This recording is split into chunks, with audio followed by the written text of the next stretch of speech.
Olá, meu irmão, minha irmã. Estamos continuando o nosso curso de Cristologia aqui no nosso canal Catequese Curitiba. E agora, depois desta longa introdução, foram vários encontros com uma introdução a respeito do contexto em que nasceu Jesus, nós agora começamos a aprofundar sobre a pessoa de Jesus em si, o ministério de Jesus na Galileia. A primeira parte desse nosso encontro de Cristo, a primeira parte desse nosso encontro direto agora com a pessoa de Jesus de Nazaré.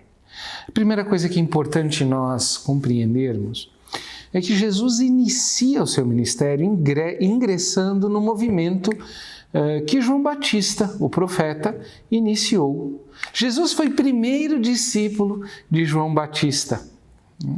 E talvez nos assuste um pouco, né? Mas é verdade, Jesus primeiro foi discípulo de Maria e de José em casa. Ele aprendeu com Maria e com José a história de seu povo, aprendeu as orações, aprendeu a língua.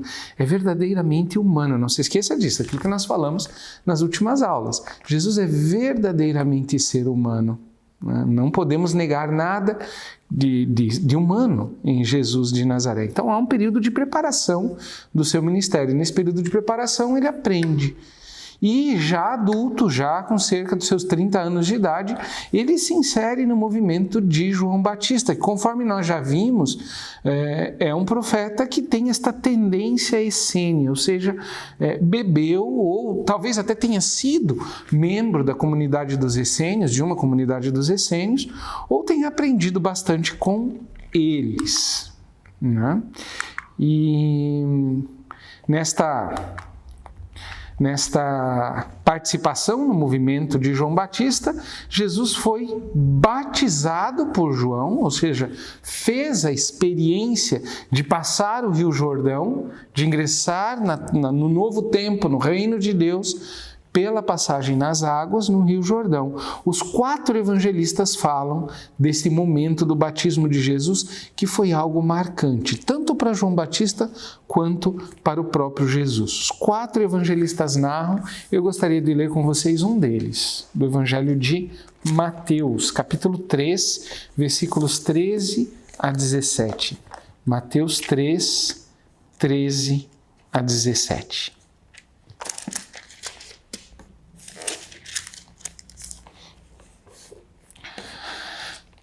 Naquele tempo, veio Jesus da Galileia ao Jordão até João, a fim de ser batizado por ele. Mas João tentava dissuadi-lo, dizendo: Eu é que tenho necessidade de ser batizado por ti, e tu vens a mim? Jesus, porém, respondeu-lhe: Deixe estar por enquanto, pois assim nos convém cumprir toda a justiça. E João consentiu. Batizado, Jesus subiu imediatamente da água e logo os céus se abriram e ele viu o Espírito de Deus descendo como uma pomba vindo sobre ele. Ao mesmo tempo, uma voz vinda dos céus dizia: Este é o meu Filho amado, em quem me comprazo. Bom, esse texto nos mostra Jesus que ingressa, que faz discípulo de João Batista, ingressa no movimento de João Batista, a contragosto de João Batista, que já sabia, que já conhecia um pouco mais de Jesus, mas Jesus diz que toda a justiça deve ser cumprida, ele precisava passar por ali e faz o rito do batismo. Ele, que é o Senhor, estava ali diante de João, que é criatura, mas ele, o Senhor, passou por este gesto, passou por este rito, ingressando então neste movimento iniciado por São João Batista, e que Jesus depois deu continuidade aprofundando a pregação do reino de Deus. Os evangelistas sinóticos também dizem que Jesus teve um certo rompimento com sua família, mais ou menos por este período. Não foi fácil para Jesus sair de sua casa. Não foi fácil para Jesus começar algo novo. Provavelmente a sua família, como era a maioria do povo da Galileia, provavelmente a sua família era de tendência farisaica, eram fariseus. E Jesus começa algo novo, que não segue muitas tendências do farisaísmo. Houve conflitos. Abra a sua Bíblia no Evangelho de Marcos, capítulo 3, versículos 31 a 34. Marcos 3, 31 a 34.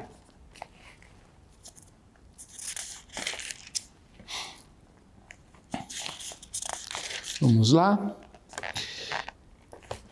Jesus estava, só para termos o contexto, né? Jesus estava pregando dentro de uma casa, e então chegam sua mãe e seus irmãos, e ficando do lado de fora, mandaram chamá-lo. Havia uma multidão sentada em torno dele. Disseram-lhe: eis que tua mãe e teus irmãos e tuas irmãs estão lá fora e te procuram.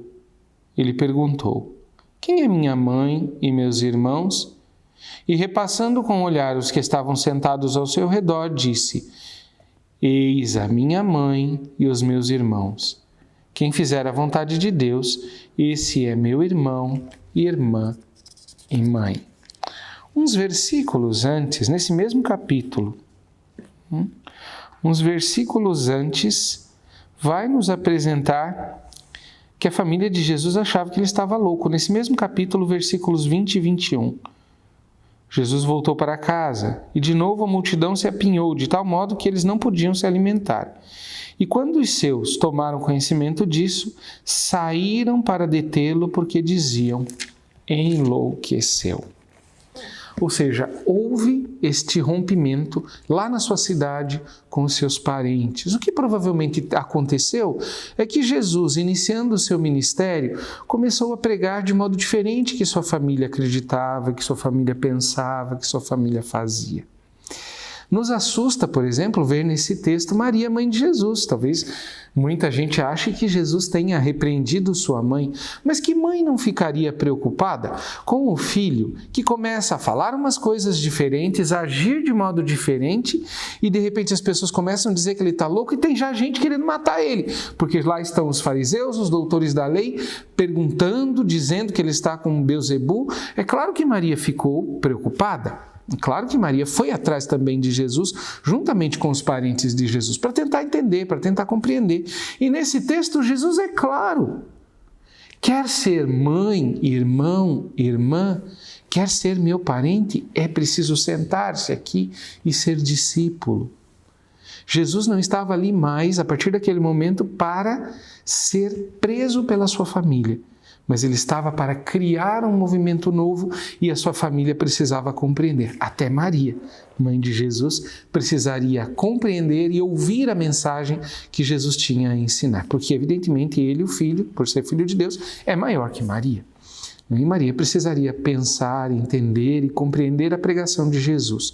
Isso nos assusta? Tira a nossa devoção mariana? Não, pelo contrário. Nos aproxima ainda mais de Maria, nos seus conflitos, nos seus medos com relação ao seu filho, mas também na sua postura. Porque do que se sabe, Maria não brigou, não fala nada aqui na Bíblia que ela tenha brigado. Pelo contrário, ela segue Jesus até os pés da cruz, cumprindo a vontade do Pai. Ela se recorda daquilo que ela respondeu para o anjo alguns anos, 30 anos antes. Eis aqui a serva do Senhor, faça-se em mim segundo a sua palavra. Então Maria também entendeu e se fez discípula, como muitos parentes de Jesus depois se fizeram discípulos dele também. Mas houve um rompimento no começo. Inclusive, no Evangelho de Lucas, capítulo 4, versículos 23 a 30, Lucas 4, 23 a 30, parece bem claro esse conflito. Lucas 4, 23 a 30. Jesus está em Nazaré, está na sinagoga. E eles dizem, e Jesus diz: certamente me citareis o provérbio, médico, cura-te a ti mesmo. Tudo que ouvimos dizer que fizeste em Cafarnaum, faze-o também aqui na tua pátria. Mas em seguida acrescentou: em verdade vos digo que nenhum profeta é bem recebido em sua pátria. De fato eu vos digo que havia em Israel muitas viúvas nos dias de Elias, quando por 3 anos e 6 meses o céu permaneceu fechado e uma grande fome devastou toda a região. Elias, no entanto, não foi enviado a nenhuma delas, exceto a uma viúva em Sarepta, na região da Sidônia. Havia igualmente muitos leprosos em Israel no tempo do profeta Eliseu. Todavia, nenhum deles foi purificado a não ser Sírio, ou Naamã. Ou melhor, a não ser o sírio, Naamã. Diante dessas palavras, todos na sinagoga se enfureceram e, levantando-se, expulsaram-no para fora da cidade e o conduziram até um cimo da colina sobre a qual a cidade estava construída, com a intenção de precipitá-lo de lá. Ele, porém, passando pelo meio deles, prosseguia o seu caminho. Então há esse conflito, essas dificuldades de Jesus com sua família, com sua cidade. Como se sabe, pelo livro dos Atos dos Apóstolos, posteriormente, a família de Jesus viria a aderir Jesus e a sua doutrina. Já sabemos disso, está lá nos Atos dos Apóstolos. Maria, sua mãe, Tiago, Judas, são filhos de José, provavelmente de um primeiro casamento, tornaram-se líderes nas comunidades, da comunidade primitiva. Alguns continuaram, inclusive, a criar problemas dentro da comunidade, porque pelo fato de serem parentes de Jesus, achavam que tinham algum privilégio, e continuaram a gerar certas intrigas, até mesmo exigindo que muitos dos fiéis vivessem a observância restrita da lei de Moisés, coisa que Jesus nunca tinha pregado.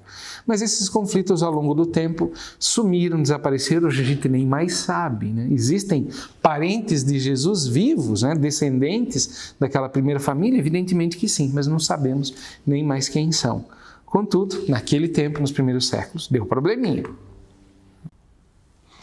Algumas características importantes do ministério de Jesus na Galileia, primeira parte do seu ministério.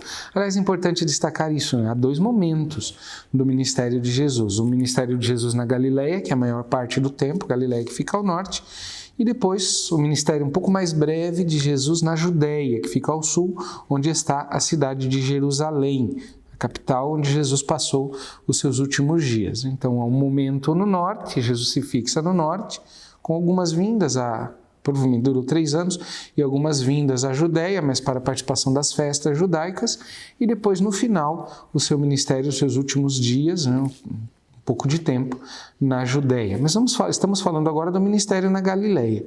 E este ministério na Galileia é marcado por algumas práticas de Jesus. Jesus se apresenta como terapeuta.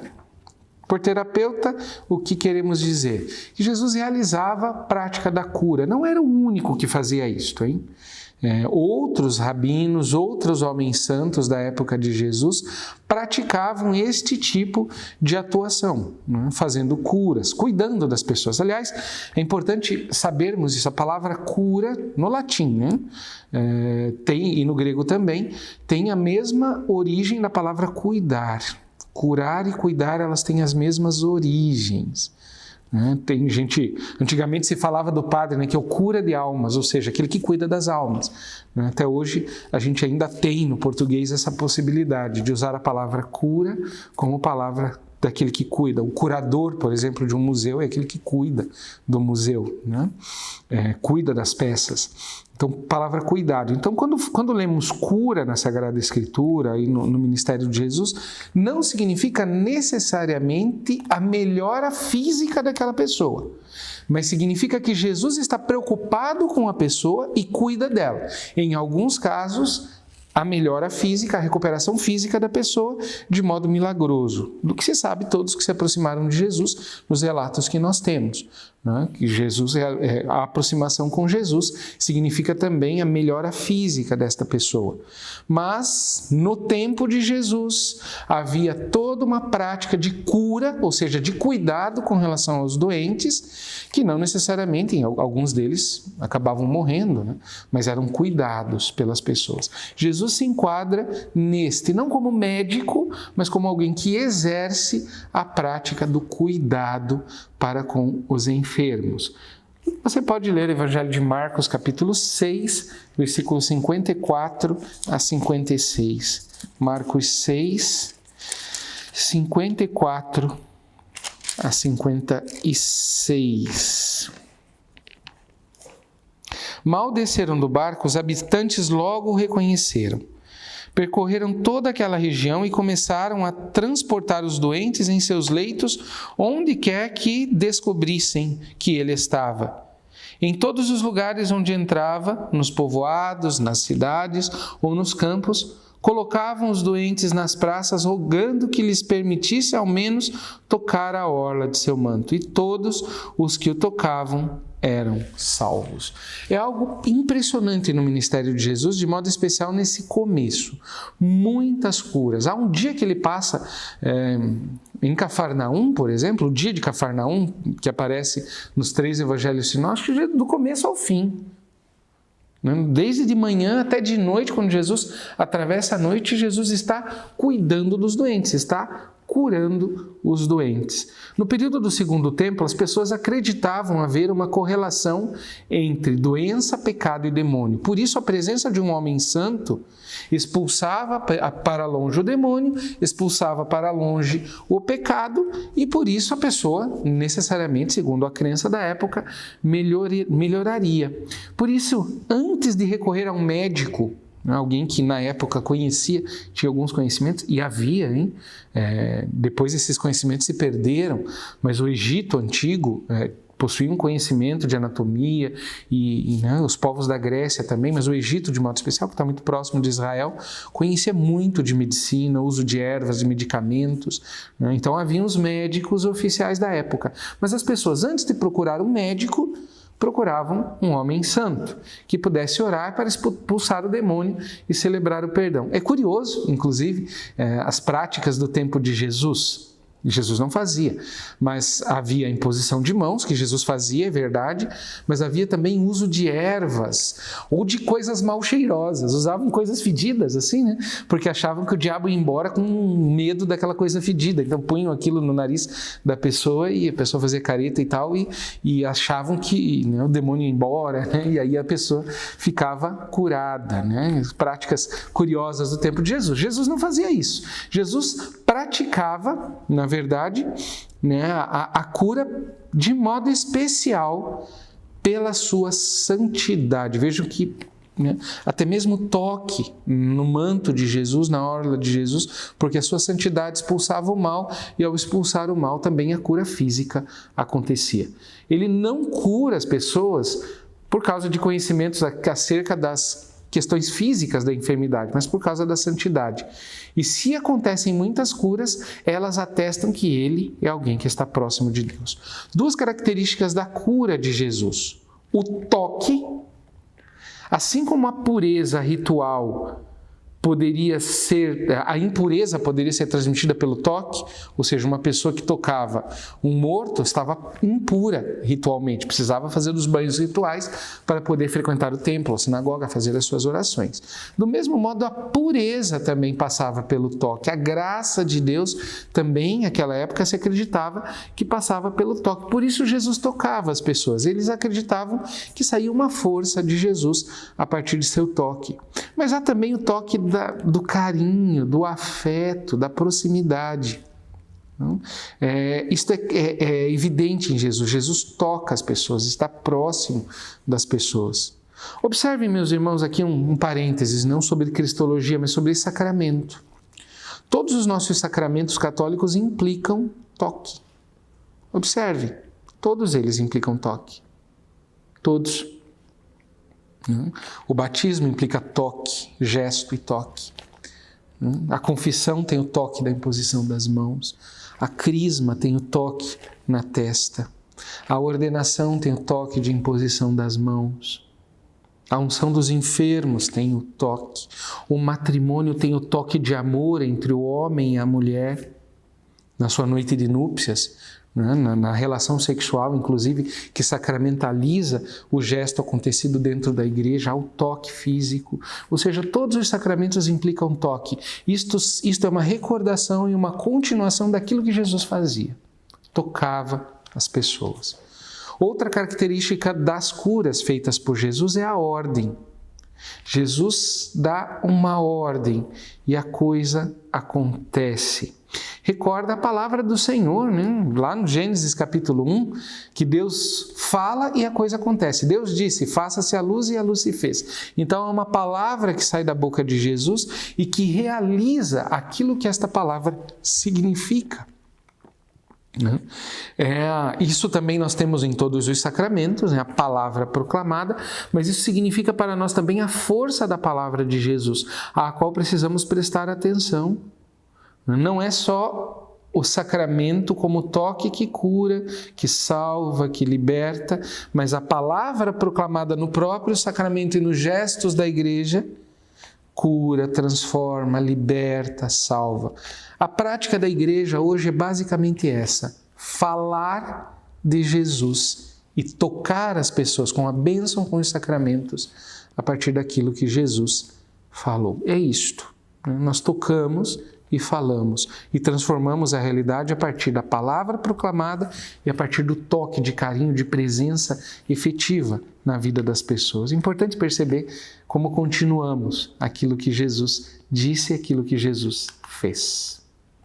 Jesus também foi um exorcista libertador. Jesus praticou o exorcismo. Não podemos negar isto na atuação de Jesus. Mas ele não era como... Também no tempo de Jesus haviam os exorcistas profissionais, né? Aqueles que expulsavam o demônio como profissão. Mas ele não usava, como eu falei agora há pouco, os ritos mágicos, como queimar vísceras de animais. Era outra prática que pegava as vísceras de animal e apresentava uma coisa com cheiro horrível para o diabo ir embora. Não, Jesus enfrentava com dignidade e autoridade os endemoniados. Mas atenção, veja só, em sua maioria, os endemoniados do tempo de Jesus eram pessoas com doenças mentais. Precisamos prestar atenção nisso. Uma pessoa com uma doença ou doença mental, evidentemente que está atormentada pelo mal. Não significa necessariamente ser possessão demoníaca, mas há um tormento que essa pessoa vive, há um sofrimento que ela vive. Então Jesus cura, realiza essa cura. Mas é fato também que uma porcentagem daqueles que Jesus acolheu e pelos quais Jesus rezou, Jesus expulsa a ação demoníaca que realmente acontece na vida daquela pessoa. É algo misterioso que até hoje a igreja realiza. Não sabemos direito por que isto acontece, porque se abre a porta para a atuação do mal, mas em alguns casos sim. E Jesus expulsa tudo aquilo que divide o ser humano, tudo aquilo que estraga a vida humana, tudo aquilo que atrapalha a vida do ser humano. E neste ministério, Jesus foi reconhecido como mestre, rabi. Rabino em Israel até hoje, né? É o nome usado. Da maneira como é descrita pelos evangelistas, Jesus foi considerado de fato um mestre judaico. Ele escolheu os seus discípulos, esse é um diferencial, porque normalmente eram os discípulos que escolhiam o seu rabi, o seu mestre. Jesus, pelo contrário, é ele que vai ao encontro e que chama aqueles que serão os seus mais próximos discípulos. De qualquer forma, o seu jeito de pregar, a sua maneira de falar e de agir, se assemelha muito aos rabinos de seu tempo, que aos montes pregavam pela Galileia. Havia muitos deles naquela região.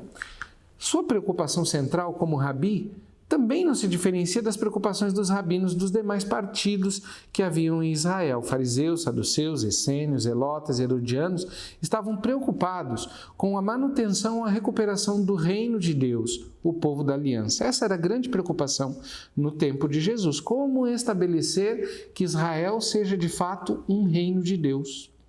Que em Israel a vontade de Deus se concretize ou se realize. Era a preocupação de todos os grupos, de todos os partidos, e de Jesus também não foi diferente. O que Jesus pregou, do que Jesus mais falou deste reino, o reino de Deus que começaria a acontecer em Israel. Abra sua Bíblia no Evangelho de Marcos, capítulo 1, versículo 15. Marcos 1, 15. 14 e 15. Vamos ler o 14 também. Depois que João foi preso, veio Jesus para a Galileia proclamando o Evangelho de Deus. Cumpriu-se o tempo e o reino de Deus está próximo. Arrependei-vos e crede no Evangelho. O reino de Deus está próximo. Por próximo, normalmente temos a tendência a pensar no relógio. próximo em vinda do futuro para o presente. Não está errado, mas a proximidade que Jesus fala, de proximidade geográfica, o reino de Deus está aqui, está perto de nós, está do nosso lado, está em nós, ele irá dizer no Evangelho de Lucas. Proximidade não é algo longe, distante, difícil, complicado, como os outros partidos dos judeus normalmente tinham a tendência a dizer. Era muito difícil ser fariseu e cumprir à risca todos aqueles inúmeros mandamentos, leis, normas, eram muitos detalhes, muitas coisas, então era uma coisa muito difícil. Para um zelota, por exemplo, o reino de Deus aconteceria quando expulsassem os romanos, então tinha que matar os romanos, tem que pegar, fazer guerra, então é algo difícil de fazer. Para Jesus não, ele diz, olha, está perto de nós, é algo fácil, está ao nosso alcance, está do nosso lado, é possível, este reino é possível. O que é o reino de Deus? Na verdade, não há uma definição. Jesus não disse, o reino de Deus é isso, isso e aquilo. Não. Aliás, o povo de Jesus não era muito afeito a definir as coisas de um modo conceitual, como os gregos normalmente faziam, com a sua filosofia, com a sua ciência. A gente sabe, olha para o céu e vê uma nuvem, e sabe que uma nuvem, o que é uma nuvem? É um conjunto de gotículas de água que, evaporada da terra, condensou-se no ar mais frio no céu. A gente faz um conceito do que é uma nuvem. O povo de Israel olhava para a nuvem e imaginava outras coisas, pensava, não criava conceitos desse jeito como nós pensamos. Olhava para o céu e via a nuvem como o véu que esconde o próprio Deus, o véu que esconde o céu e outras concepções. Eu não tinha essa ideia científica como os povos gregos. Eu procuro o significado simbólico daquilo, e não o conceito do que é a coisa de fato. O mesmo vale para o conceito reino de Deus. Nós não vamos ter um conceito, uma definição científica do que é o reino de Deus, mas o símbolo, o que ele significa, a sua importância para as pessoas. Para entendermos o reino de Deus, precisamos olhar, estar atentos a tudo que Jesus disse, a tudo que Jesus pregou. Mas basicamente é isto. O reino que é a vontade de Deus que acontece. Para Israel, em primeiro lugar, porque Jesus, como ele mesmo disse, veio anunciar o evangelho para as ovelhas perdidas da casa de Israel, então era algo que Jesus queria e via concretizado a começar em Israel, começar no povo de Deus, mas que se expandiria para todos os cantos da terra, a vontade de Deus acontecendo. Quando Deus reina, a vontade de Deus acontece, aí está o reino de Deus. E como é que a gente sabe qual é a vontade de Deus? Olhamos para Jesus e as suas atitudes. O reino de Deus, ou dos céus, como prefere o evangelista Mateus, para evitar o uso da palavra Deus, como era comum aos judeus, Mateus escreve para eles, o reino de Deus é o centro da pregação de Jesus. Tudo que Jesus fala, faz, diz, realiza, é para a concretização do reino de Deus. O Filho de Deus vem para anunciar e para realizar o reino de Deus. Tal categoria, como já disse, já fazia parte da mentalidade do povo de Israel. Havia uma expectativa de um reino de novo, restaurando a liberdade experimentada, restaurando aquela liberdade que foi experimentada no reino de Davi, no tempo do rei Davi, em que o povo de Israel era livre, não tinha nenhum império, nenhum reino que tomava conta deles, eles eram autônomos. Experimentaram também com Salomão, experimentaram no tempo dos Macabeus, enfim, esses momentos de liberdade política mesmo do povo de Israel para vivenciar a sua lei, vivenciar os seus mandamentos, vivenciar aquilo que eles acreditavam ser a vontade de Deus. Mas para Jesus, tá bem, inclui isso também, mas para Jesus era mais do que uma autonomia e uma liberdade política, ela atingia o centro do ser humano, o coração do ser humano.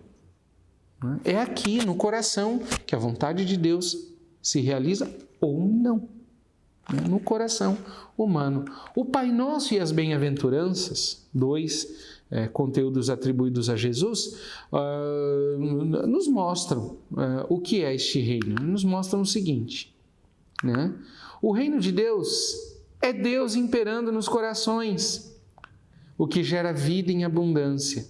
Um mundo novo, sem sofrimento, sem lágrimas. Prevalecem a justiça, a fraternidade, a paz, a verdade e o amor. Quando Deus reina, a vida humana se realiza em plenitude. Às vezes é preciso enfrentar a maldade para chegar neste reino de Deus, como aconteceu com o próprio Jesus. Enfrentou a cruz para chegar à ressurreição, que é a vida plena. Mas este é o objetivo final, a vida em abundância para o ser humano. É o que chamamos paraíso, né? O mundo que esperamos. Jesus vem para pregar este mundo de bem-aventuranças, fundada numa nova relação entre Deus e o ser humano. Quando olhamos para as bem-aventuranças, né? Os famintos serão saciados, os tristes serão consolados, o nome de Deus será santificado, diz no Pai Nosso, o pão nosso, que cada dia precisa ser nos dado e garantido, o perdão e as ofensas será oferecido a todos, da parte de Deus e da parte dos seres humanos, enfim. Olhando para o Pai Nosso e as bem-aventuranças, nós temos uma noção de quais são os valores do reino de Deus, do que a fé cristã precisa gerar.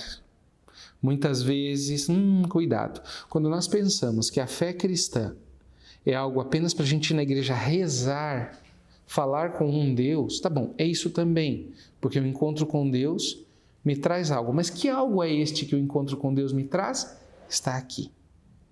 Precisamos dar este passo segundo da fé, buscar que se realize esta vontade do Senhor. Os famintos saciados, os tristes consolados, o nome de Deus santificado, o pão partilhado entre todos, o perdão das ofensas garantido, o nome de Deus ser glorificado, enfim, estes valores que nós encontramos nesses dois escritos que são de Jesus, o Pai Nosso e as bem-aventuranças. Para Jesus, e nós podemos sentir ainda hoje, este reino, esta vontade de Deus realizada, ela já acontece, mas ainda não. Parece uma contradição, mas é assim mesmo. É já e ainda não. O que isso significa, meu irmão? É já porque em Jesus já é plenamente realizado este reino. É já porque Jesus é a concretização deste reino. Quem estava com Jesus, do lado de Jesus, com Ele, escutando suas palavras, vivia, experimentava esta vida plena. Mas nós ainda, caminhando nesta terra, o mundo, a história, ainda é marcada por contradições, por antirreino, pela não presença e pela não realização da vontade do Senhor. Por isso nós podemos dizer que o reino de Deus já aconteceu, em Jesus plenamente, em nós acontece e por vezes se recua, e no mundo do pecado ainda não está presente. Então o reino de Deus é já, mas ainda não. Quem são os primeiros responsáveis, os primeiros destinatários do reino? A quem Jesus recorre? Quem Jesus prefere e entende que por eles vai começar o reino? Não que os outros são excluídos, mas Jesus dá preferência a estes. Jesus prefere os mais fracos, os mais necessitados, os excluídos. Em primeiro lugar, os pobres. Se você abrir o seu Evangelho em Lucas, capítulo 6, versículo 20, você vai ler as bem-aventuranças. Erguendo então os olhos para os seus discípulos, dizia: Felizes vós os pobres, porque vosso é o reino de Deus. Vai se repetir em Lucas capítulo 4, versículo 18, a bem-aventurança, ou melhor, o evangelho que é pregado aos pobres.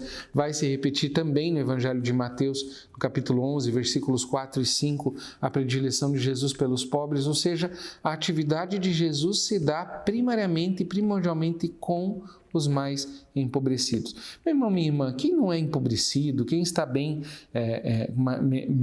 economicamente, não precisa se apavorar, porque Jesus não atuou contra, Jesus não criou uma luta de classes, pobres contra ricos, ricos contra pobres, não. Jesus preferiu começar pelos pobres, porque quando se começa pelos pobres, todos os outros são atingidos. Jesus não excluiu nenhum rico. Aliás, Mateus provavelmente não era um pobrezinho. O próprio Pedro, né, não era um pobre. O próprio Jesus era um artesão. Jesus era um artesão. Não era da classe média. Então, não significa que os outros são excluídos. Muito cuidado com essa mentalidade que às vezes opõe uns aos outros. Mas é uma opção preferencial, porque quando se começa por ali, todos os outros são atingidos. E há valores que os empobrecidos conseguem vivenciar de modo mais fácil, de modo a iluminar todo o resto da sociedade. Normalmente a sociedade os exclui, mas Deus começa por eles, enxerga neles a possibilidade de início de uma história nova. Outro grupo que Jesus privilegiou são os pecadores. Mateus capítulo 21, versículo 31. Há outros textos, né? Mas vou pegar esse. Mateus 21, 31. Mateus capítulo 21, versículo 31.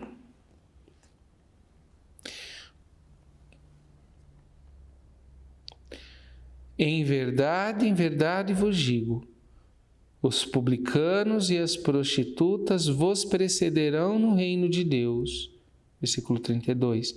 Pois João veio a vós num caminho de justiça e não creste nele. Os publicanos e as prostitutas creram nele. Vós, porém, vendo isso, nem sequer tiveste remorso para crer nele. De fato, Jesus encontrou, no meio daqueles que eram os mais pecadores de sua sociedade, os piores que tinham. Os publicanos, porque eram traidores do povo, cobravam imposto para o Império Romano, então traíram o povo de Israel. E as prostitutas, por razão óbvia, desprezadas por causa de sua prostituição.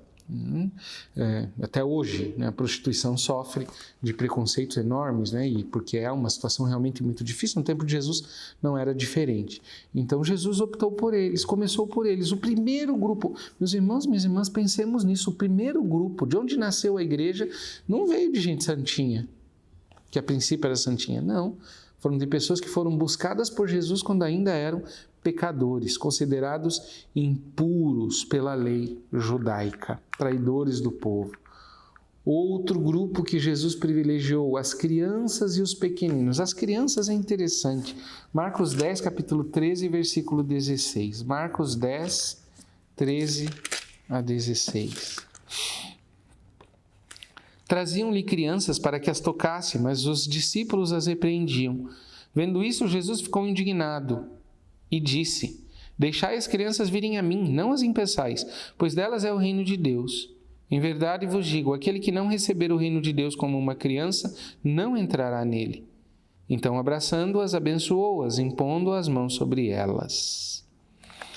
Jesus ficou bravo, ficou indignado. O texto de Marcos é claro, ficou indignado. Não gostou, porque impediam as crianças de chegar perto dele. Até hoje, né, nós temos, às vezes, algum preconceito enorme, porque a criança, ela perverte tudo, perverte no bom sentido, né? Toda e qualquer formalidade. Você bota uma criança num grupo com formalidades, ela quebra toda a formalidade. Numa missa, né, uma criança... Tem gente que fica brabo, né, com criança na missa, mas tem toda aquela formalidade, o canto, a liturgia, toda a cerimônia. Chega a criança lá, senta na cadeira do padre, puxa para brincar, pede, né, e ela quebra. Porque Deus é assim. Deus quebra as nossas formalidades. Deus nos surpreende com o seu jeito simples. Então a criança, ela é sinal do reino, sinal de um Deus que chega de formas diferentes, de maneiras surpreendentes, na simplicidade do seu ser. Os pequenos do tempo de Jesus, todos aqueles que eram considerados menores, como por exemplo também as mulheres. Jesus valorizou as mulheres. As mulheres, inclusive, sustentavam o grupo de Jesus, hein? Elas, com as suas posses, as viúvas, sustentavam o grupo dos apóstolos e o grupo de Jesus, que não, por causa da pregação, por motivos óbvios, não podiam trabalhar para ter os recursos próprios. Então, as mulheres é que sustentavam. Tem um papel especial as mulheres no grupo de Jesus, inclusive porque foi para uma mulher que ele apareceu ressuscitado por primeiro. Foi para uma mulher. Há algo a ser considerado e visto por todos nós no quesito respeito às mulheres, né? Respeito ao seu papel, respeito ao seu protagonismo na evangelização, porque Jesus já fez isso há 2000 anos atrás. Os camponeses, os pescadores, os pastores, enfim, todos os grupos rejeitados em Israel, Jesus vai ao encontro. Vai ao encontro daqueles que são últimos, daqueles que estão afastados. Observem que Jesus faz o inverso do que faziam os fariseus. Os fariseus privilegiavam aqueles que conseguiam cumprir a lei, que conseguiam viver as formalidades, né, e que tinham seus recursos próprios, poderiam. Os fariseus valorizavam este grupo e pensavam que ao valorizar este grupo, os demais, os pobres, os pecadores, as crianças, as mulheres, todos os demais iriam seguir o exemplo desta gente de bem, deste povo de bem, que vivia certinho a lei. Jesus faz o contrário, não vai ao encontro do povo de bem, ele vai ao encontro dos últimos. E por amar os últimos, por se aproximar, por mostrar para eles que Deus estava realmente próximo deles, a partir deles mostrou que Deus ama a todos. Deus vai ao encontro de todos e inclui, aproxima da vivência da vontade de Deus. O método de Jesus realmente é diferenciado. Esses são os destinatários e o reino começa com eles. Meu irmão, minha irmã, vamos concluindo esta aula agora. Na próxima aula eu já ia começar a falar uma outra coisinha aqui, mas eu vejo que ela vai demorar mais. Então eu jogo para a próxima aula para a gente poder refletir um pouquinho sobre isso, a pró-existência de Jesus. Jesus não existe para si, mas existe para o próximo, existe para o outro. Isto é algo fundamental no ministério de Jesus que já começa a aparecer na sua atuação na Galileia. Então fica para a próxima aula nossa reflexão deste assunto. Deus te abençoe, um forte abraço. Se você gostou deste vídeo, não esqueça de deixar o seu like e o seu comentário. Compartilhe o vídeo com os seus amigos. E se ainda não está inscrito no nosso canal, corre lá. Aperte também o sininho das notificações para ser lembrado sempre que tivermos novidades por aqui. Um grande abraço e até o próximo vídeo.